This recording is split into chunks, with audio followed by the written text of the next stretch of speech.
a décidé, avec moi bien sûr, de faire une nouvelle vidéo qui s'appelle J'ai une question. Allez, c'est parti!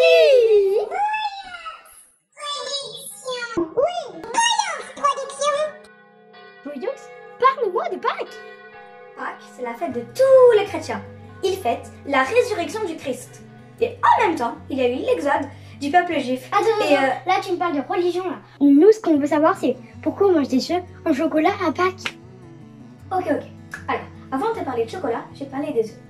Il faut savoir qu'il y a plus de 5000 ans, les Égyptiens et les Perses s'offraient des œufs pour se porter bonheur et célébrer l'arrivée du printemps. Ils symbolisent ce mystère de la vie capable de renaître, puisque l'œuf vient de la poule, qui elle-même vient de l'œuf, et l'œuf vient de la poule, etc., etc. Attends, là tu me dis pas qui est arrivé le premier, l'œuf ou la poule? Tu voulais que je te parle de Pâques, non? Oui, désolé. Excuse-moi. Si j'ai bien compris, les Égyptiens mangeaient déjà du chocolat à Pâques. Non, pas du tout. Le chocolat est arrivé bien après. Comme je te le disais au début, en fait, la résurrection du Christ. Au IVe siècle, l'Église instaure le carême. Oui, mais c'est quoi le carême? Alors, le carême, c'est une période de jeûne qui prépare au mystère de la résurrection du Christ. Donc, on ne mange pas d'œufs. Bah, qu'est-ce qu'ils font de tous leurs œufs? Au lieu de les jeter, ils décident de les décorer et de les offrir le matin de Pâques comme porte-bonheur. Oui, mais il n'y a toujours pas de chocolat alors. Oui, ce voyez que ça arrive. En fin de compte, c'est au XVIIIe siècle qu'ils ont eu la bonne idée de vider les œufs pour y mettre du chocolat dedans.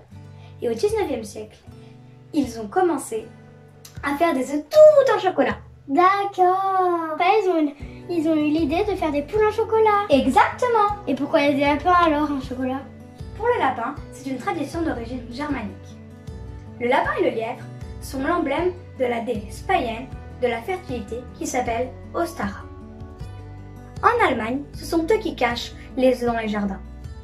Ils symbolisent l'abondance, le renouveau et la prolifération de la vie. Et les cloches alors? Alors les cloches, on les représente car l'Église interdit de les faire sonner entre le jeudi saint et le dimanche de Pâques. Et on raconte aux enfants que pendant ce temps, les cloches vont à Rome pour se faire bénir, puis elles reviennent pour cacher et distribuer les chocolats. C'est action. Oh non. Hey les Yuxbo, j'espère que notre nouvelle vidéo vous a plu et qu'on a pu répondre à une grande partie de vos questions sur Pâques. Sur ce, joyeuse Pâques.